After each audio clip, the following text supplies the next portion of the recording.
Hi everyone, welcome back to RV tailoring and aari embroidery. ಎಲ್ಲರೂ ಹೇಗಿದ್ದೀರಾ? ಎಲ್ಲರೂ ಚೆನ್ನಾಗಿದ್ದೀರಾ ಅಂತ ಭಾವಿಸ್ತಾ ಇವತ್ತಿನ ಟಾಪಿಕ್ ಬಂದು ನಾನು ಬಟನ್ ಹೋಲ್ ಸ್ಟಿಚ್ಚಲ್ಲಿ ಇನ್ನೊಂದು ಟೈಪ್ ತೋರಿಸ್ಕೊಡ್ತಾ ಇದ್ದೀನಿ. Y type button hole stitch ಅಂತ ಕರಿತೀವಿ ಇದಕ್ಕೆ. ಇದು ತುಂಬಾ ಚೆನ್ನಾಗಿ ಡಿಸೈನ್ ಮಾಡುವಾಗೆಲ್ಲ ನಿಮಗೆ ಬೇಕಾಗುತ್ತೆ. ಯಾವ್ಯಾವ ಜಾಗದಲ್ಲೆಲ್ಲ ಬೇಕಾಗುತ್ತೋ ಅಲ್ಲಿ ನೀವು ಇದನ್ನು ಅಪ್ಲೈ ಮಾಡ್ಕೋಬೋದು. ಈ ಡಿಸೈನ್ ಎಲ್ಲ ನಿಮಗೆ ಯಾವ ರೀತಿ ಮಾಡೋದು ಅನ್ನೋದೊಂದು ಗೊತ್ತಿದ್ರೆ ಯಾವ ರೀತಿನಾದ್ರು ಮಾಡ್ಕೋಬೋದು. ಬನ್ನಿ ಈಗ ಅದನ್ನು ಯಾವ ರೀತಿ ಮಾಡೋದು ಅಂತ ಈಗ ನೋಡೋಣ. ಈಗ ನೋಡಿ, ಈಗ ಇದಕ್ಕೆ ಈ ರೀತಿ ಒಂದು 3 ಗೆರೆಯನ್ನು ಹಾಕಬೇಕಾಗತ್ತೆ. 1 2 3 ನೋಡಿದ್ರಲ್ಲ. ಈ ರೀತಿ ಮಾಡ್ಕೊಂಡಾದ್ಮೇಲೆ ಇಲ್ಲಿ ನೋಡಿ, ಈ ರೀತಿ ಒಂದು ಗೆರೆ, ಈ ರೀತಿ ಒಂದು ಗೆರೆ, ಪುನಃ ಒಂದು, ಈ ರೀತಿ ಪುನಃ ಒಂದು ಕೆಳಗಡೆ ಗೆರೆ. ಈಗ ಇದನ್ನು ಯಾವ ರೀತಿ ಮಾಡೋದು ಅಂತ ನೋಡೋಣ. ಆ್ಯಸ್ ಇಟ್ ಈಸ್ 2 ಎಳೆ ದಾರನ ತಗೊಂಡಿದ್ದೀನಿ. ಈಗ ಇದನ್ನು ಯಾವ ರೀತಿ ಮಾಡೋದು ಅಂತ ಈಗಾಗಲೇ ಬೇಸಿಕಲ್ಲಿ ಎಲ್ಲ ಹೇಳಿರೋದ್ರಿಂದ ನೀವು ನೋಡಿ. ಈ ರೀತಿ ಇಲ್ಲಿಂದ ತಗೋಬೇಕು. ಇಲ್ಲಿ ಒಂದು ಪುಟಾಣಿ ಲಾಕನ್ನು ಹಾಕೊಳ್ಳಿ. ಪುಟಾಣಿ ಲಾಕನ್ನು ಹಾಕೊಂಡು ಇಲ್ಲೇನಿದೆ ಇಲ್ಲೊಂದು ಲಾಕ್ ನೋಡಿ. ಪುನಃ ಇಲ್ಲಿ ಕೆಳಗಡೆಗೆ ಒಂದು ಚೈನ್ ಸ್ಟಿಚ್ಚನ್ನು ಹಾಕೊಳ್ಳೋಣ. ಪ್ರತಿಯೊಂದು ಬೇಸಿಕ್ಕು ಸುಧಾ ನಮಗೆ ಚೈನ್ ಸ್ಟಿಚ್ಚಲ್ಲೇ ಬರುವಂಥದ್ದು. ಅದನ್ನು ಯಾವ ರೀತಿ ನಾವು ಅದನ್ನು ಇದು ಮಾಡ್ಕೋಬೇಕು ಅನ್ನೋದ್ರ ಮೇಲೆ ನೋಡಿ. ಈ ರೀತಿ ಬಟನ್ ಹೋಲ್ ಸ್ಟಿಚ್, ಇದು ಬಟನ್ ಹೋಲ್ ಸ್ಟಿಚ್ ಯಾವ ರೀತಿ ಹಾಕಬೇಕು ಅಂತ ನಿಮಗೆ ಈಗಾಗಲೇ ಗೊತ್ತಿದೆ ನೋಡಿ. ಇಲ್ಲಿಂದ ತಗೊಂಡು ಈ ರೀತಿ ಇಲ್ಲೊಂದು ಪುಟಾಣಿ ಚೈನನ್ನು ಹಾಕೊಳ್ಳೋಣ.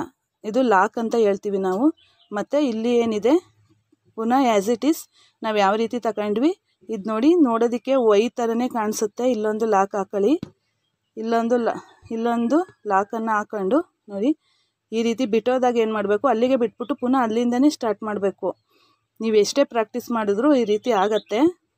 ಆಗ ಅದನ್ನೇ ಇದು ಮಾಡ್ಕೋಬಾರ್ದು ನೋಡಿ.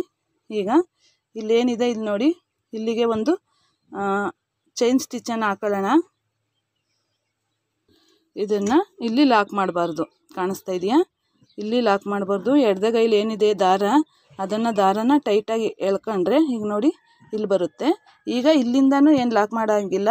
ಇಲ್ಲಿ ಏನಿದೆ ವೈ ರೀತಿ ಇದೆ ನೋಡಿ, ಇಲ್ಲಿ ಹಾಕ್ಕೊಂಡು ಇಲ್ಲಿಗೊಂದು ಸ್ಟಿಚ್ಚನ್ನು ಹಾಕಬೇಕು. ಪುಟಾಣಿ ಸ್ಟಿಚ್ಚನ್ನು ಇಲ್ಲಿ ಹಾಕಬೇಕು ನೋಡಿ. ಈ ರೀತಿ ಹಾಕೊಂಡು ಆದ ನಂತರ ನೋಡಿ, ಇದನ್ನು ಇಲ್ಲಿ ಬಿಟ್ಟು ಪುನಃ ಇಲ್ಲಿ ಲಾಕನ್ನು ಹಾಕಿ, ಸೆನ್ಸಿಟಿವ್ ಅಂತ ಹೇಳಿದ್ನಲ್ಲ, ಇದೇ ರೀತಿ ಆಗತ್ತೆ.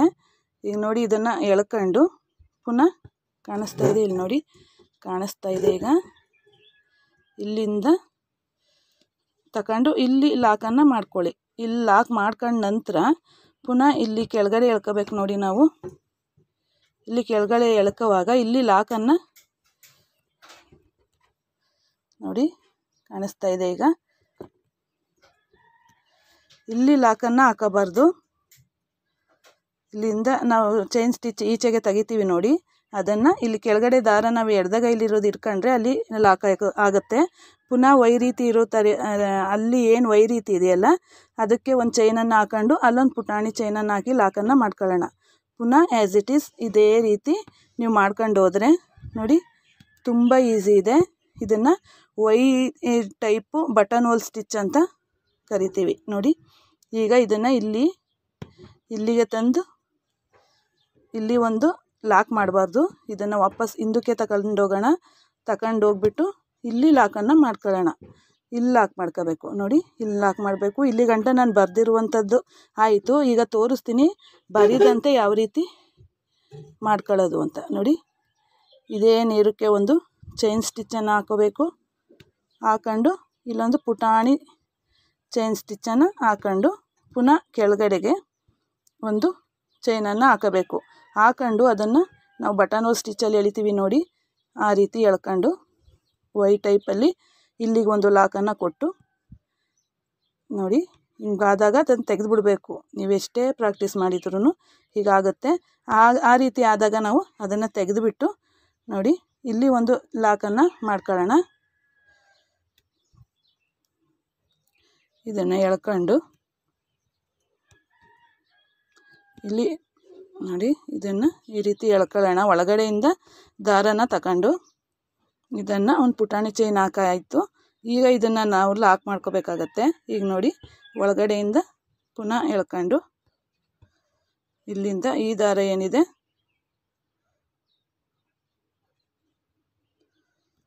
ಇಲ್ಲಿ ಲಾಕನ್ನು ಮಾಡ್ಕೊಳ್ಳುವಂಥದ್ದು. ಈಗ ಇದಾಗಿದೆ ನೋಡೋದ್ರಲ್ಲ ವೈ ಟೈಪಲ್ಲಿ ಯಾವ ರೀತಿ ಬಂತು ಅಂತ. ಇಲ್ಲಿ ಒಂದು ಚೈನ್ ಸ್ಟಿಚ್ಚನ್ನು ಹಾಕೋಬೇಕು, ಪುನಃ ಇಲ್ಲಿಗೆ ತಗೊಂಡು ಒಂದು ಪುಟಾಣಿ ಸ್ಟಿಚ್ಚು, ಪುನಃ ಕೆಳಗಡೆ ಸ್ಟಿಚ್ ಹಾಕ್ಕೊಂಡು ಅಲ್ಲೊಂದು ಅದಲ್ಲಿ ನಾವು ಲಾಕನ್ನು ಮಾಡೋ ಹಾಗಿಲ್ಲ, ವಾಪಸ್ ತಗೊಂಡು ಪುನಃ ಇಲ್ಲಿಗೆ ಬರಬೇಕು. ಇಲ್ಲಿಗೆ ಬಂದು ನಾವು ತಗೊಂಡು ಅಲ್ಲೊಂದು ಲಾಕ್ ಮಾಡ್ಕೋಬೇಕು. ಆ್ಯಸ್ ಇಟ್ ಈಸ್ ಪುನಃ ಆ ಕಡೆಗೆ ಬರಬೇಕು. ನೋಡಿ ಇಲ್ಲಿಗೆ ಬರಬೇಕು, ಲಾಕ್ ಮಾಡ್ಕೋಬೇಕು. ಪುನಃ ಕೆಳಗಡೆಗೆ ಬಂದು ಲಾಕ್ ಮಾಡೋ ಹಾಗಿಲ್ಲ, ವಾಪಸ್ ಹೋಗಬೇಕು, ಲಾಕ್ ಮಾಡ್ಕೋಬೇಕು. ನೋಡಿ ಈ ರೀತಿ ಆಗುತ್ತೆ. ಎಷ್ಟು ನೀಟಾಗಿ ಬಂದಿದೆ ಅಂತ ನೀವೇ ನೋಡ್ಬೋದು. ಇದನ್ನು Y shape button hole stitch ಅಂತ ಕರಿತೀವಿ. ಈ ವಿಡಿಯೋ ನೋಡಿ ನಿಮ್ಮ ಅನಿಸಿಕೆ ಅಭಿಪ್ರಾಯಗಳನ್ನು ಕಮೆಂಟ್ ಬಾಕ್ಸಲ್ಲಿ ತಿಳಿಸಿ. ಫುಲ್ ವಿಡಿಯೋ ನೋಡಿದ್ದಕ್ಕಾಗಿ ಧನ್ಯವಾದಗಳು. ಮುಂದಿನ ವಿಡಿಯೋದಲ್ಲಿ ಇನ್ನೊಂದು ಬೇಸಿಕ್ ಒಂದಿಗೆ ಸಿಗ್ತೀನಿ. ಅಲ್ಲಿವರೆಗೂ ಧನ್ಯವಾದಗಳು. Thank you for watching friends. Thank you.